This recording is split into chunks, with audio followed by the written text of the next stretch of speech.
Right guys, welcome back to the channel. Today I'm going to be going over the Jamie Whitham 2-day I did at Anglesey a couple of weeks ago. Just going to go through how the day was run, how it works with the instruction and stuff. Probably show you a few laps and yeah, just talk about all of it in between. Basically on the Jamie Whitham days, the idea is it's more of like an instructional day. So there's 60 slots and then when you get there, do like you normally would, unload and everything. You go to have your briefing, they then say to you, after they've told you all about the flags and everything, who wants to go novice, who wants to go in inters, who wants to go in fast. There's about 25 people that want to go novice. They then said inters, and there's about 20 people that want to go in inters, and then fast was an even smaller group on the first day, about 14 or 15. They said to us in the briefing that they can move you around for the day because there's so low numbers. You know, if someone from inters wanted to go up to fast, a few people did change around over the couple of days, but in general we were out with the same people most of the time. So yeah, once that's done, they send you out like you would at any other track day. The first 2 laps on the first session on both days, you have 2 sighting laps and then you come back in the pits, and that is just so you know where the pit exit is and just so you got a rough idea of where you're going. But yeah, what makes it different basically from most normal track days is rather than you having to go and ask for the instruction as such, at the beginning of the day they tell you who your instructors were. So for us in inters, we had Christian Idden and Ben Curry, so both, you know, amazing riders. Really cool to actually have people instructing you that you sort of see that are quick in real life, you know, on TV and stuff, and they're really friendly guys. So the first day, for the first few sessions,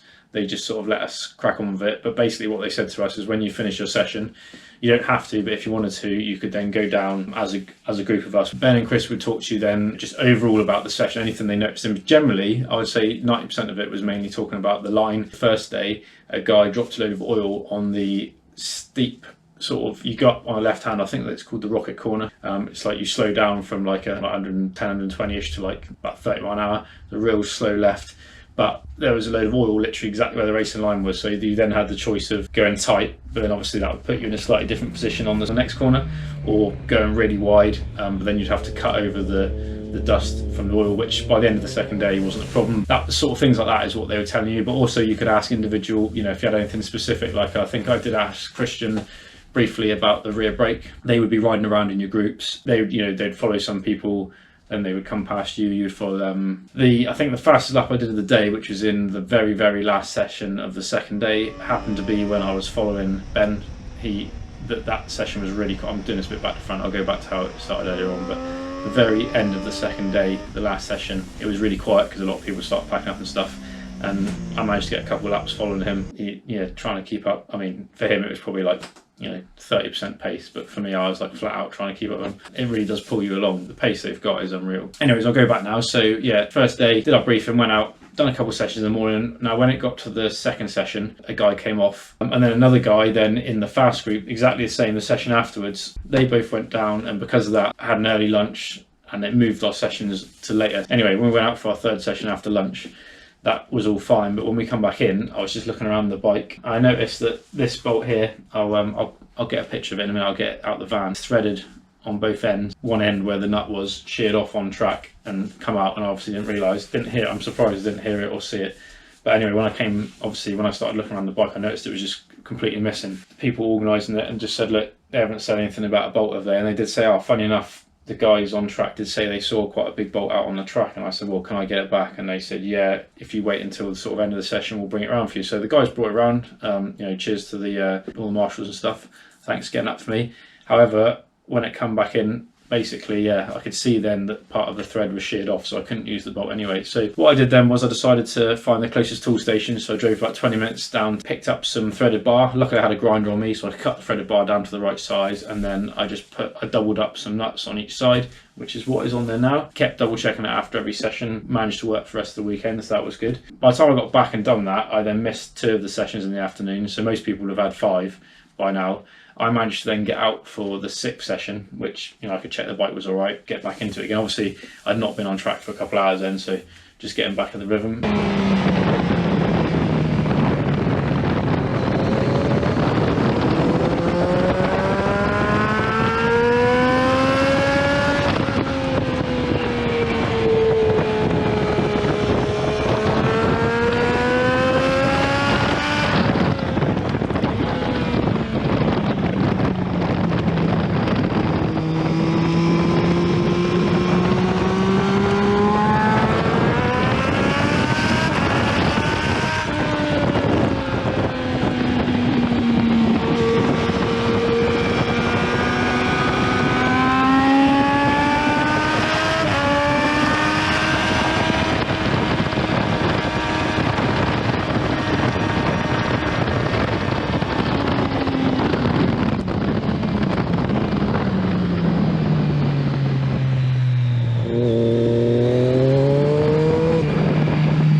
but the bike was fine then. That seems to have worked spot on, so that meant, you know, I could then have a good go at it again the next day. So we went back to where we were staying. We all shared like a self-catering farmhouse. That was really good.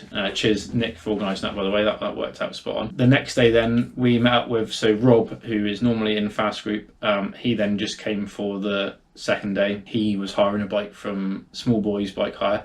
So we met him there as well on that evening, ready for Wednesday. I felt like because I'd missed the 2 sessions on the Tuesday due to the bolt situation, that I was sort of a little bit behind the other guys. I felt like they were sort of cracking on a bit in front of me. So I went into Wednesday like with no pressure, just sort of thinking, right, I just get around, you know, I'm going to be slower, whatever, just go around and enjoy it. Anyway, I think from riding around the day before, and also maybe because I did miss those couple sessions, I was a bit fresher.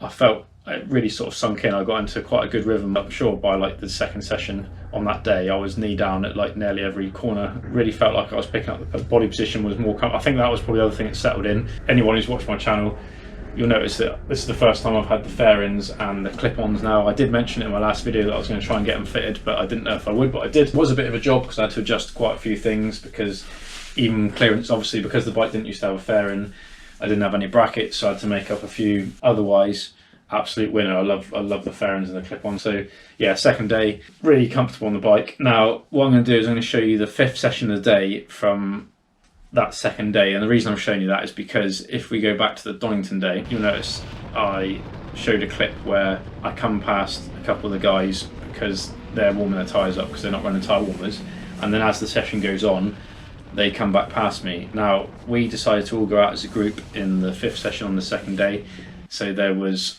let me double check with everyone here, so Mike, who was in novice last time, he came up to Inters, Duncan, Nick, Dave, Phil, myself, Rob, and I feel like I missed someone out, but that's, oh, Darren, I think he might have changed group for the end of the day, I can't remember now. There were 7 of us. We all decided to go out together, but obviously the guys that weren't running warmers, so Mike, Duncan and Nick, we all decided to hang back, so let them warm up their tyres before we sort of cracked on to try and get a bit of more of an even run.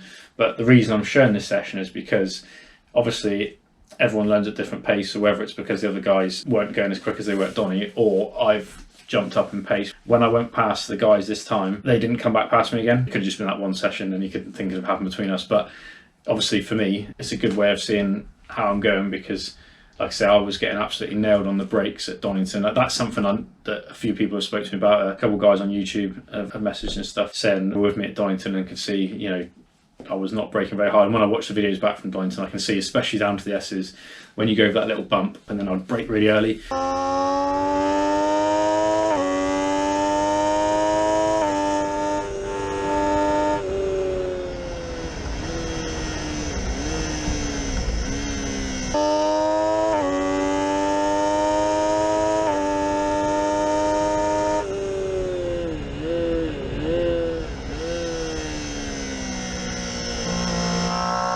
So I tried to really make an effort to brake, you know, not dangerously late, just pin it as long as I possibly could until I got to that braking marker that I thought was correct, and then brake hard.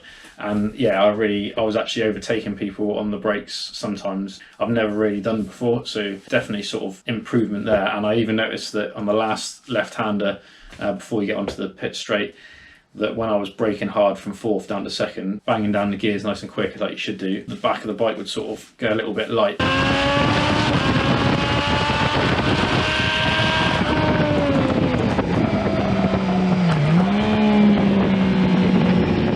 To me, that tells me that I'm braking harder than I was before, so that's really good. I'll put the video up now. I'll try and annotate it like I did before so you can see what's going on, but one of the things just to note is that Rob, he's normally a Fast Group rider, and he dropped down to our group just because there was loads of space on track and the instructors didn't have a problem. You know, he's a really safe rider when he overtakes and stuff. So when we go out in the queue, sort of the group of us together, working from the back, I think Dave's behind me, I'm then second from last. I'm following Rob, and I'm following Rob pretty close, but he's taking it very steady behind the other guys, or mainly I think he's behind Duncan, so he's warming up. Duncan's still warming his tyres up because he doesn't run tyre warmers. You guys should run tyre warmers, but you don't. And you can see how Rob's taking really nice sort of lines just to easily sort of flow through the track, even though we're running a slower pace. And basically, it gets to the point where we've done a couple laps in. I think we're 2 laps in. We've done the sort of first sort of rolling lap, and I decide, this is a good time. I want to crack on now. I decided to chop past, and just had a great time riding with the other guys. Everyone was having a laugh. It was a really good time. So this session sort of summarises the fun we had on the day, really.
happy with sort of how I'm improving the riding wise. And Anglesey was ace, really good track. Catch you again soon.